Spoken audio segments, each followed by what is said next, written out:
আমাদের সংস্কৃতি, আমাদের সংস্কার সর্বদা থাকবে আমাদের সাথে। ভারতের মহান গ্রন্থ আর কাব্যের সম্পূর্ণ সংকলন। সাবস্ক্রাইব করুন তিলক। দাদা, 14 বছর ধরে এই শাসন কার্যের বোঝা বয়ে চলেছি। এখন দায়িত্ব নিন আপনার অযোধ্যার আর আপনার কৌশল রাজের।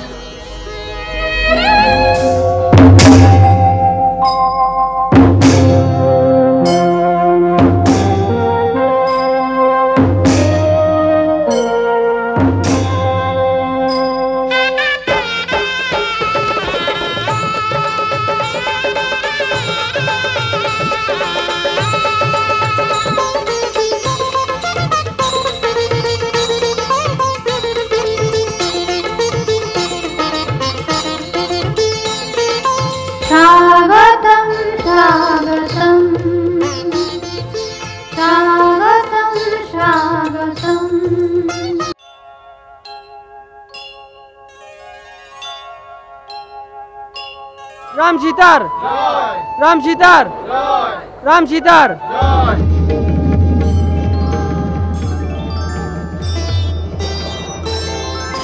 सीता संगे विमाने বিরাজেন রঘুরাজ, উত্তর দিশাতে উড়ে চলে সবে নিয়ে জাহাজ।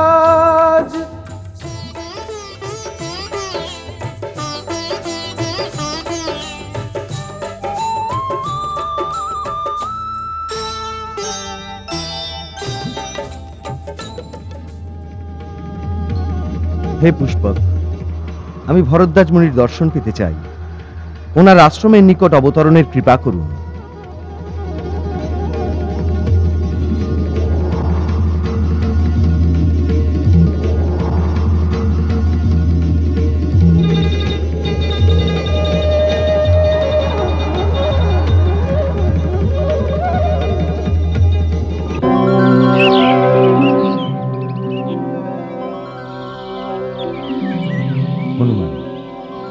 আমি মহর্ষি ভরদ্বাজের আশ্রমে যাব, কিন্তু তুমি ততক্ষণে নন্দীগ্রামে গিয়ে ভরতকে আমাদের আগমনের সংবাদ দিয়ে দাও। যথাজ্ঞা প্রভু। তুমি ওখানে ব্রাহ্মণের বেশে যেও। কখনো কখনো হঠাৎ খুশির সূচনা পেলে ক্ষতিও হতে পারে। এই জন্য সময়ের গতি আর ভরতের মনের অবস্থা বুঝে নিজের বাস্তবিক রূপে এসে ওকে আমার আগমনের সূচনা দিও। আমি মহর্ষি ভরদ্বাজের দর্শন করে আপন মিত্র নিষাদরাজ গৃহের কাছে চলে যাব।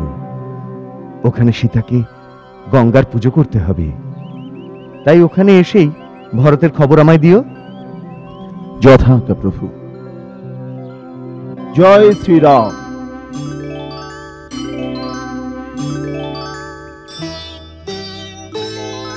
লক্ষণ, নিজের আয়ুধ এখানে রেখে দাও, আমাদের আশ্রমে যেতে হবে।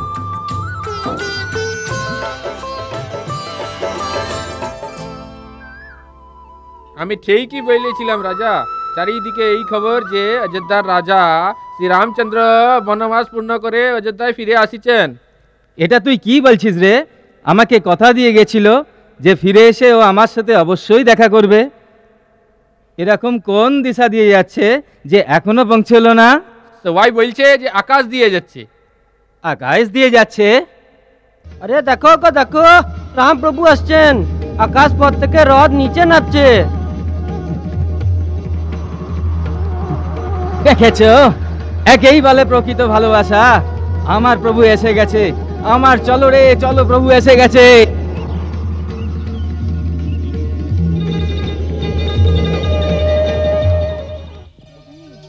প্রভু মোর দেবতা, প্রভু আমার দেবতা, আমার রক্ষাকর্তা, আমার প্রণাম নাও প্রভু।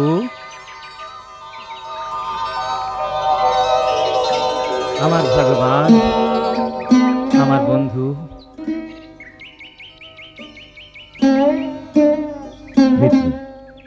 সবাই ভালো আছে তো?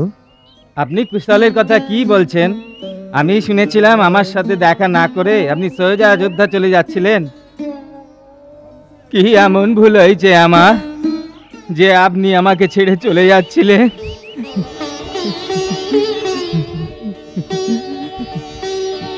মিত্র, আমি তোমায় কথা দিয়েছিলাম, আপনার সাথে দেখা না করে কি করে চলে যাব? জানি আমি লক্ষণ ভাই, আমি জানি আমার প্রভু অবশ্যই কথা রাখবেন। এমনি কি আমাকে লক্ষণের সমান বলেছেন। মাতা, মাতা আমার প্রণাম নেবেন মাতা। সবাই কুশলে আছেন তো? হ্যাঁ ভ্রাতা, সবাই ভালো আছে। তাহলে চলো মাতা, আমার কুটিরকে ধন্য করো। ভ্রাতা, যাওয়ার সময় গঙ্গা মায়ের কাছে মানত করে গেছিলাম, কুশলে ফিরে এলে গঙ্গা মায়ের পুজো করে তবেই অযোধ্যায় ফিরব। আগে সেটা তো পূরণ করিয়ে দাও। ঠিকই বলেছেন, চলুন প্রথমে গঙ্গা মায়েরই দর্শন করি। চলুন চলুন প্রভু, চলুন। মাতাশ্বরী নীড়েশ্বরী সর্বেশ্বরী গঙ্গা নমঃ। ধর্মেশ্বরী পরমেশ্বরী তীর্থেশ্বরী মাতা নমঃ। আশীর্বাদ দিও মোরে হেন ভাগ্য সোহাগ অটলে রয়ে যেন। ভাগ্য সোহাগ অটলে রয়ে যেন।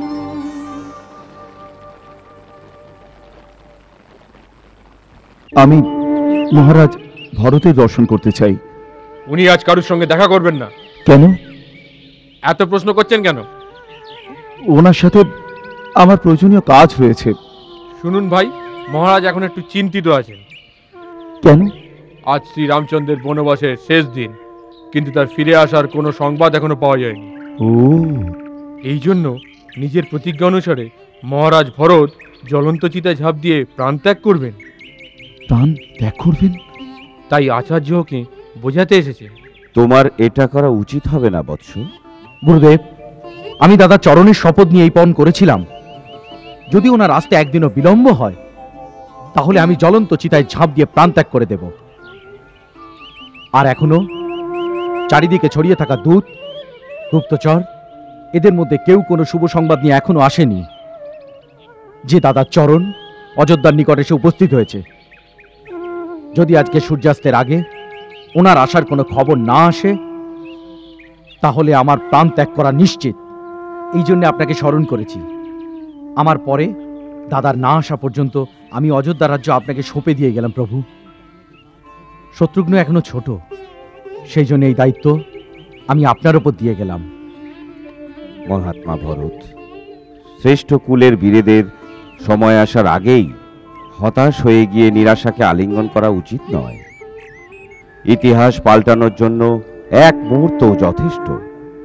এই জন্য যে বীরদের কর্মের ফলে ইতিহাস তৈরি হয় তাদের শেষ সময় অবধি কর্ম আর আশার ত্যাগ করা উচিত নয়।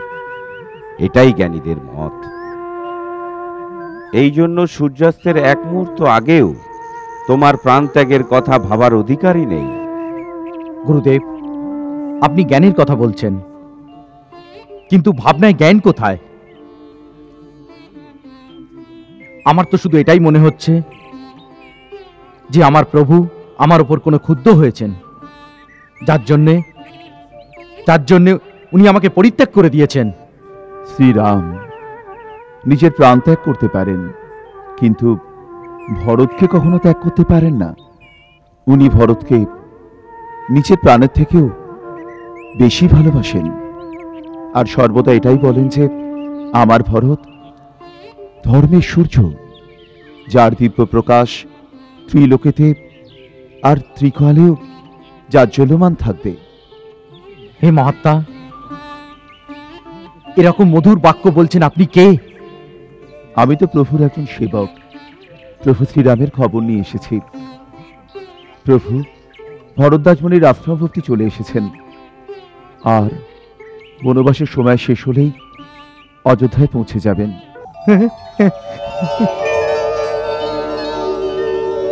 সত্যি আমার প্রভু এসে গেছেন।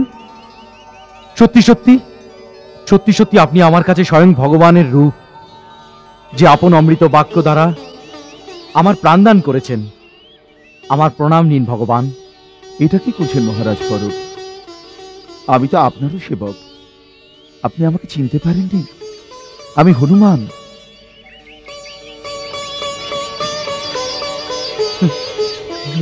হনুমান? হনুমান ভাই, তুমি তো আমার প্রাণদাতা। তুমি আগে এটা বলো যে বৌঠান সঙ্গে আছেন তো? আর আমার লক্ষণ কেমন আছে? সবাই ভালো আছেন। প্রভু শ্রীরাম রণভূমিতে ত্রিলোক বিজয়ী রাবণকে বধ করে ত্রিলোককে ভয় মুক্ত করে দিয়েছেন। মাতা জানকী আজকে গঙ্গা মাতার পুজো করার জন্য রয়ে গেছেন। গুরুদেব, এই শুভ সংবাদ আপনি মাতাদের এক্ষুনি জানিয়ে দিন। প্রতিহারী, সমস্ত রাজ্যে ঢাড়া পিটিয়ে দাও যে ওনাদের রাজা রাম অযোধ্যায় ফিরে আসছেন।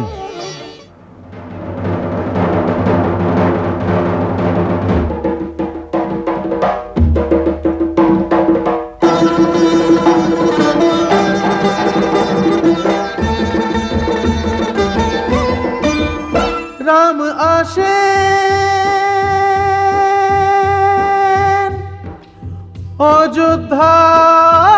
অযোধ্যার দিকে,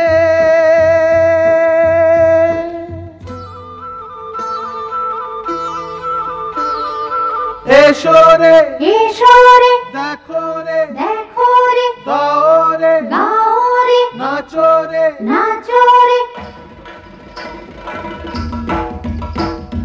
দিয়ে তালি নাচো রে নাচো রে নাচো রে নাচো, দে তালি নাচো রে নাচো রে নাচো রে নাচো। আজ মনের সুখেতে পোহাবো রজনী, আজ মনের সুখেতে পোহাবো রজনী, পোহাবো রজনী। রাম আসছেন অযোধ্যায় শোনো সজনী, রাম আসছেন অযোধ্যায় শোনো সজনী। দে তালি নাচো রে নাচো রে নাচো রে নাচো, দে তালি নাচো রে নাচো রে নাচো। রাম আসছেন অযোধ্যায় শোনো সজনী, রাম আসছেন অযোধ্যায় শোনো সজনী, রাম আসছেন অযোধ্যায় শোনো সজনী।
জননী জন্মভূমি, হে মা অযোধ্যা, আজ আবার তোমার চরণে আসার সৌভাগ্য আমি লাভ করলাম।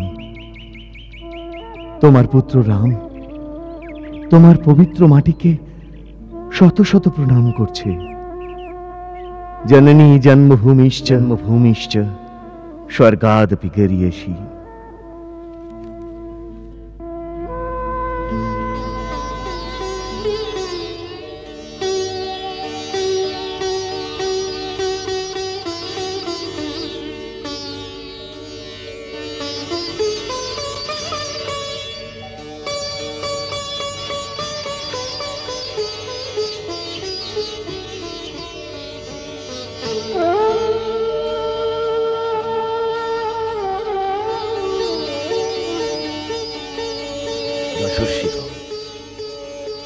চিরজীবী হও রাম।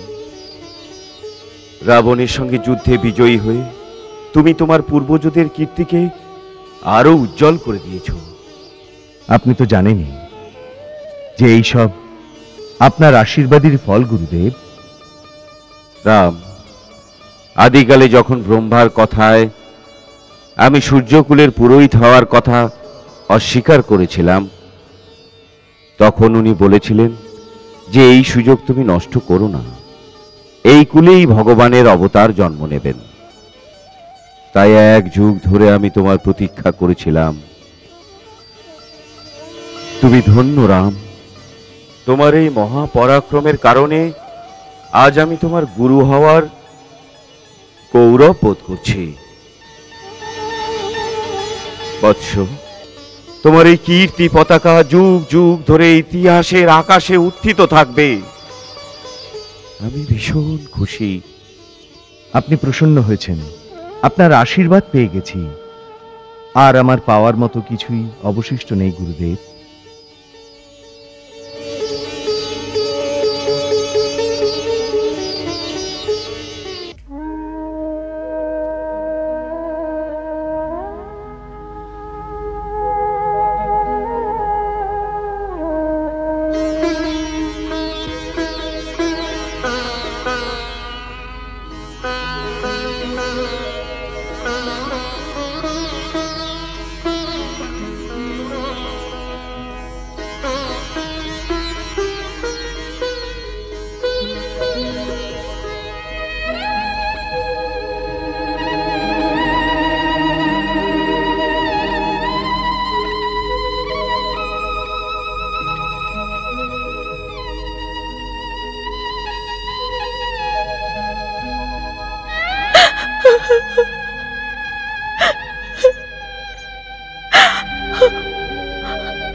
মা, আমার জন্য রাজভোগ বানিয়ে রেখেছ তো? আমি জানতাম তুই আমার কাছে রাজভোগ এসেই চাইবি। মা, আমাকে সবচেয়ে বেশি দেবে তো?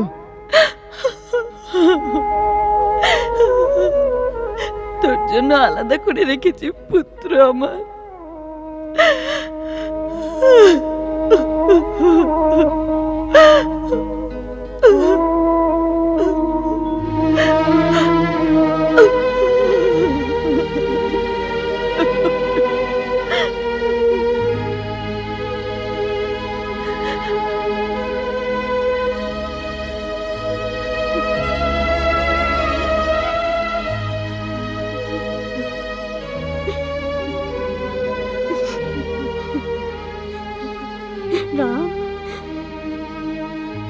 মা, বড় মা বলেছিল লক্ষণকে না নিয়ে অযোধ্যায় ফিরে না আসি যেন। দেখো, লক্ষণকে সাথে নিয়েই এসেছি আমি। রাম, লক্ষণকে আনার প্রয়োজন নেই, ও তো তোর ছায়া পুত্র। তুই যেখানে যাবি ও ও সেখানেই থাকবে। মা,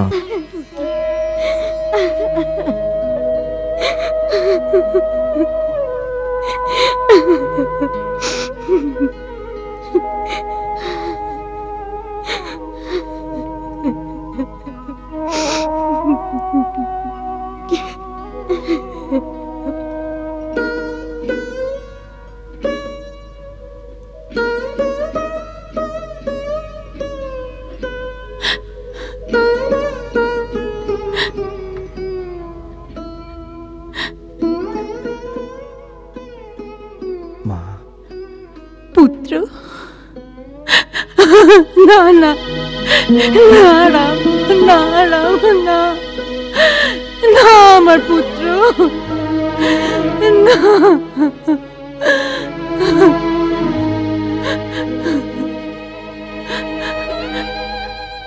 আমার পুত্র, যখন তুমি বিপদে পড়েছিলে আমি আমার অন্তর্দৃষ্টি দিয়ে তোমাকে দেখতে পেতাম, কিন্তু আমি বহু দূরে ছিলাম আমার পুত্র, তাই তোমাকে সাহায্য করতে পারিনি। মা, আমি তো সমস্ত বিপদের সময় তোমাকে আমার পাশেই পেয়েছি মা। আমার শিরায় তোমার দুধের শক্তি ছিল, যার বলে বিপদের সমুদ্রকে ছিন্ন বিচ্ছিন্ন করে আমি তোমার চরণে পৌঁছে গেছি মা। তুমি তো আমার শক্তি স্বরূপিনী দুর্গা। আমি সর্বদা তোমার পূজা করতে পারি, আমায় এমন আশীর্বাদ করো। হায়, তুই এই কি কথা বলছিস? হ্যাঁ, লোকে বলে তুই তো ভগবানের অবতার, কিন্তু কিন্তু আমি তো এইটুকু জানি যে তুই আমার নয়নের মণি। ব্যাস, আমি তো তোকে এই রূপেই পেতে চাই, আমি আর কিছু চাই না, আমি আর কিছু চাই না, ব্যাস অন্য কিছু চাই না। যে কথা তোর পিতা তোকে বলেছিল আমিও সে কথাই বলছি। হ্যাঁ। মা, তুমি কি করে জানতে পারলে? যখন উনি দেবতাদের সঙ্গে তোমার বিজয়ের জন্য তোমাকে আশীর্বাদ দিতে এসেছিলেন, সেই রাতে আমার স্বপ্নে এসে উনি ওখানকার সারা বৃত্তান্ত শুনিয়েছিলেন। যা, ওই পাগলকে সামলা, ও তো তোর থেকেও কঠিন বনবাস কাটিয়েছে।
स्वागतं स्वागतं स्वागतम्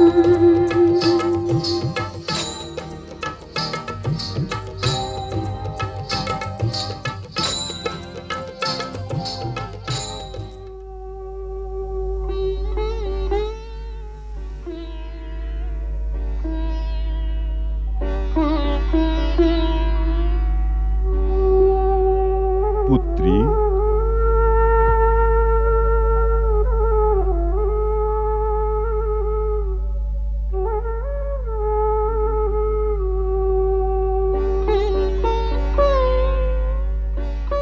মহারানী সীতা, মহারাজ রাম, আপনার রাজত্ব অক্ষত থাক।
स्वस्ति न पूषा विश्ववेदाः स्वस्ति नस्तारक्षो अरिष्टनेमि स्वस्ति नो बृहस्पतिर्दधातु ॐ अग्नेय सुपथाराय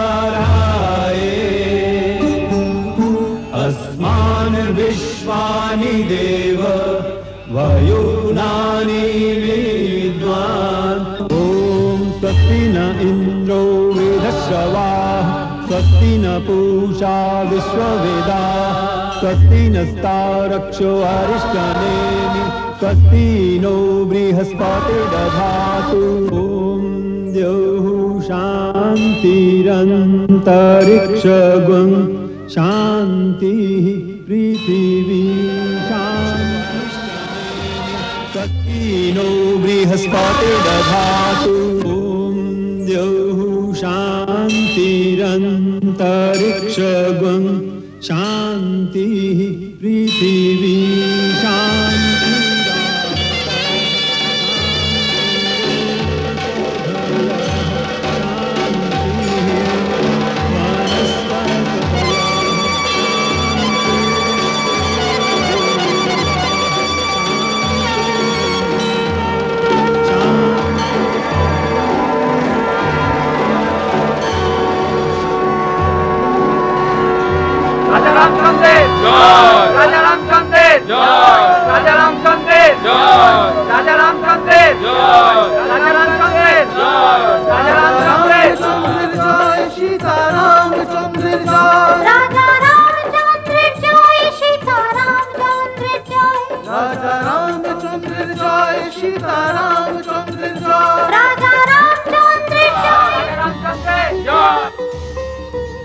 মহারাজ রামচন্দ্র, আমি আপনার কুলগুরু বশিষ্ঠ আর্যাবর্তের সমস্ত ঋষিকুলের তরফ থেকে আপনাকে অভিনন্দন জানাচ্ছি। হে রঘুকুলমণি, এটা আপনার জীবনের এক পরম গুরুত্বপূর্ণ সময়। এখন আপনি আপনার পূর্বজ দ্বারা সুশোভিত সুসজ্জিত সিংহাসনে আরোহণ করছেন। রাজা হওয়া এতটাই কঠিন কাজ যতটা সেবক হওয়া, কেননা রাজা বাস্তবে প্রজাদের সেবকই হয়। প্রজারঞ্জনই তার সবচেয়ে বড় তপস্যা। এবার আমি কৌশল দেশের প্রজা, আপনার মন্ত্রী, আপনার সেনা আর রাজ্যাধিকারীদের তরফ থেকে নতুন রাজা হিসাবে আপনাকে স্বাগত জানাচ্ছি আর নিজের তরফ থেকে আশীর্বাদ দিচ্ছি যে আপনার পরাক্রম এমন হোক যেন আপনার রাজ্য সর্বদা অক্ষয় থাকে, আপনার পরবর্তী প্রজন্মও যেন এই প্রকার প্রজাদের স্নেহ আর আদর লাভ করে।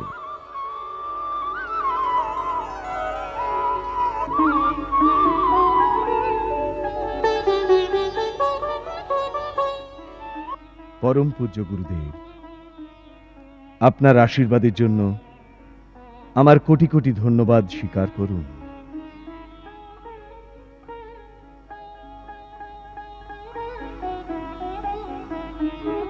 আমার স্বর্গবাসী পিতা মহারাজ দশরথ আমাকে রাজার কর্তব্য বোঝানোর সময় বলেছিলেন যে রাজমুকুট পরে সে নিজেকে আপন দেশ আর প্রজাদের হাতে সমর্পণ করে দেয়।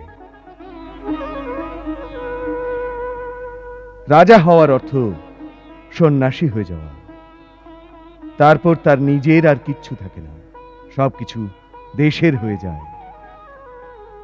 প্রয়োজন পড়লে রাজাকে দেশের জন্য স্ত্রী, পুত্র, মিত্র, এমনকি নিজের প্রাণও যদি ত্যাগ করতে হয় তাহলে তা করতে হবে। কেননা দেশই তার মিত্র, দেশই তার পরিবার। যে নিজের দেশের জন্য সবকিছু ত্যাগ করতে পারবে না, তার রাজা হয়ে প্রজাদের থেকে কর নেওয়ার কোনো অধিকার নেই। আমি আমার প্রজাদের আশ্বাসন দিচ্ছি যে আমি ধর্ম, নীতি, সত্য আর ন্যায়ের আধারেই রাজ্য শাসন করব। আজ থেকে প্রজাদের ছাড়া আপন আমার আর কেউ নেই। যদি জীবনের সবচেয়ে প্রিয় বস্তুকেও ত্যাগ করতে হয় তাহলে আমি এক মুহূর্তও দেরি করব না, আর প্রয়োজনের কোনো কর্তব্য থেকে আমি কখনো মুখ ফিরিয়ে নেব না। প্রাণ ত্যাগ করে দেব, কিন্তু প্রজাহিতের ত্যাগ কখনোই করব না।